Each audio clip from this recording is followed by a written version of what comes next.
So this is the true story of the man who robbed more than 40 McDonald's by cutting holes through their roofs. And when he was finally arrested, he escaped from prison and secretly lived inside a toy store for months without anyone noticing. So the man's name is Jeffrey Allen Manchester, better known as the Roofman. Before becoming one of America's most infamous robbers, Jeffrey served as a sergeant in the U.S. Army Reserve before later working as an air conditioning installer. He was also married and had children, including a daughter and twin sons. To the people around him, he looked like an ordinary family man living a quiet life. But behind the scenes, everything was beginning to fall apart. By the late 1990s, Jeffrey had turned to crime. Instead of robbing banks or convenience stores like most criminals, he came up with a method almost nobody had ever seen before. He would wait until a McDonald's had closed, but while the employees were still inside counting the day's money, then he would climb onto the roof carrying power tools, cut a hole through it, and lower himself into the restaurant using a rope. Once inside, he calmly pulled out a gun and politely asked the employees to step into the walk-in freezer. He rarely shouted or threatened anyone. In fact, several employees later said he even reminded them to take their jackets before stepping into the freezer so they wouldn't get cold. After locking the freezer door, Jeffrey emptied the safe, climbed back onto the roof, escaped the same way he entered, and then anonymously called police so officers could rescue the employees before anyone was harmed. The method worked incredibly well. Between 1998 and 2000, investigators believe he robbed around 40 to 60 McDonald's restaurants across the United States, earning himself the nickname the Roofman.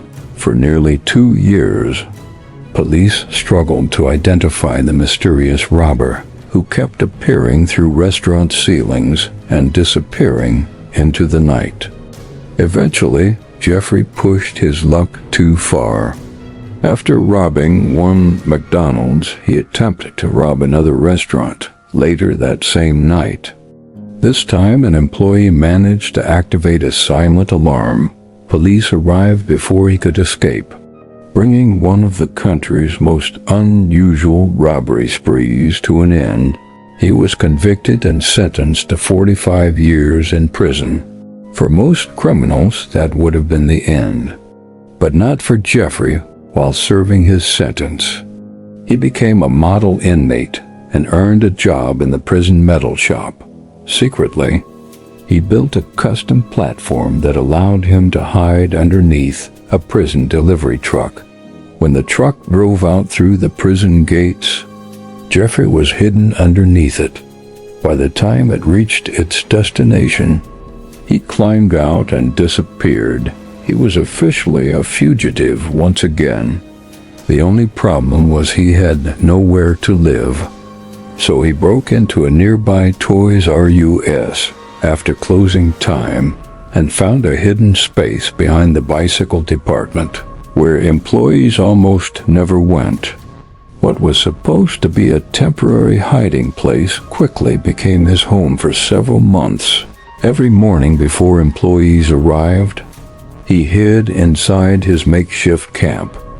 Every night after the store closed, he came out to ride bicycles through the aisles for exercise, survived by eating baby food and snacks from the shelves, and carefully avoided security cameras after memorizing exactly where each one was located.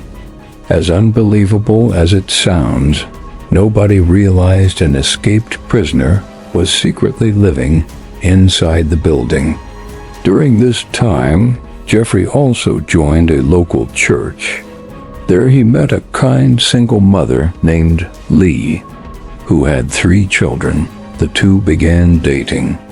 Jeffrey treated her children with kindness and often brought them brand new toys.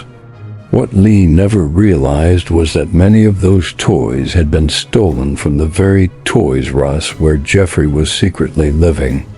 To explain his strange lifestyle, Jeffrey told her he worked for the government and had high-level security clearance, claiming he couldn't talk about his job or where he lived. Amazingly, she believed him for months. Jeffrey successfully lived two completely different lives. By day, he was the caring boyfriend everyone trusted. By night, he returned to his secret home inside Toys R Us. As Christmas approached, the store became much busier. So Jeffrey tunneled through a wall into the abandoned Circuit City next door and built another hidden room beneath a staircase. He even set up a DVD player there and spent his evenings watching movies while hiding from one of America's biggest manhunts.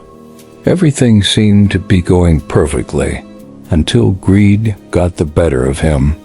Knowing Toys R Us would be holding huge amounts of cash after Christmas, Jeffrey decided to rob the very store that had been protecting him during the robbery. Two employees slipped out through a back door and called the police. Jeffrey escaped through his tunnel before officers surrounded the building. When detectives searched the abandoned Circuit City, they discovered his secret hideout. Inside, they found a DVD he had recently watched. Investigators recovered fingerprints from the disc, identified Jeffrey, and realized they had finally located the escaped prisoner known as the Roofman. Police released his photograph to the media. Members of Lee's church immediately recognized him and contacted investigators, heartbroken. Lee agreed to help the police. At the time, Jeffrey believed he was close to leaving everything behind. His plan was to evade capture, leave North Carolina, and start a completely new life under a new identity. Before he could make that escape, Lee invited him to what she said was her birthday party. Trusting her completely, Jeffrey arrived expecting a celebration. Instead, police officers were waiting. He was arrested without a fight and returned to prison, ending one of the most unbelievable fugitive stories in American history. Like and subscribe for more videos like this.